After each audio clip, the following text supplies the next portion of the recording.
everybody, and I want to welcome everyone to the Spirits episode of the Booze Geek. My name is Charles, and I am your host. And before I get started, if you're new to the channel, please hit that subscribe button.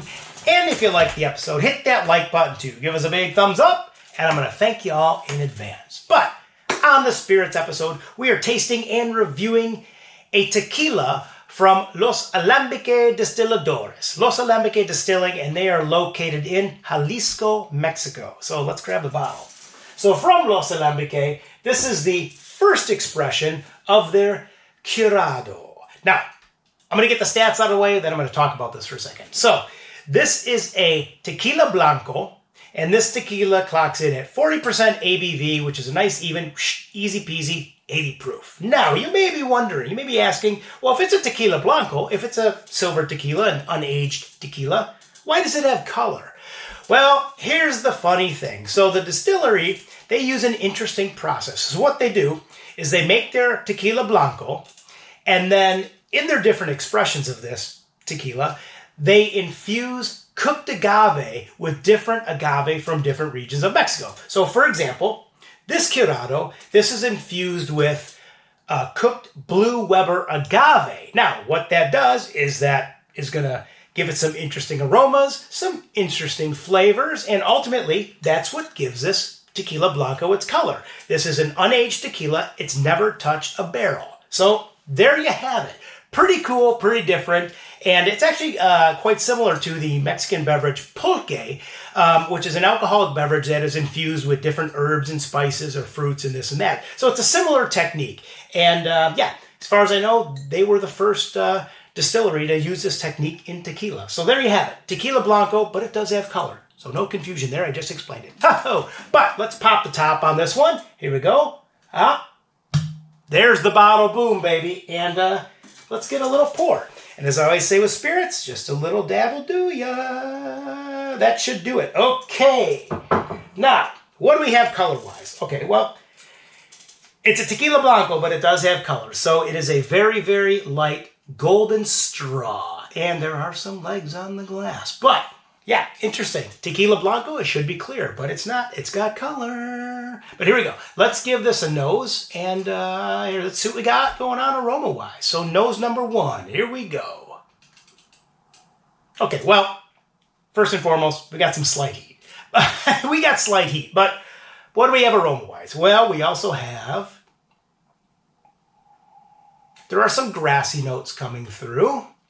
There also is a little bit of that cooked agave, absolutely.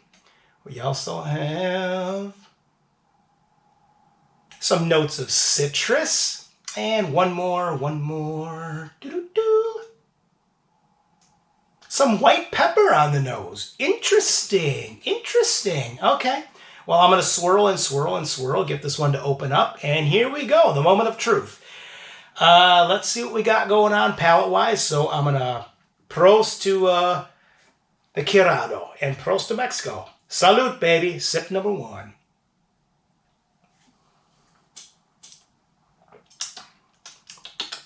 I'm going to say that's a medium-bodied tequila. Absolutely.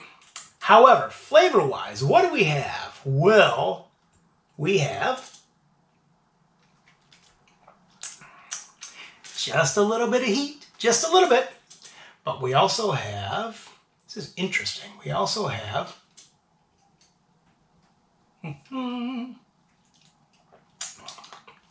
there is an earthiness coming through. We also have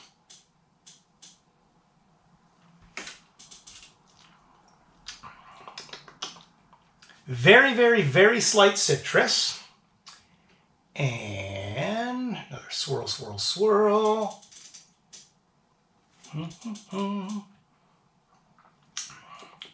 That cooked agave is definitely coming through. And a little bit of that white pepper, and one more quick sip.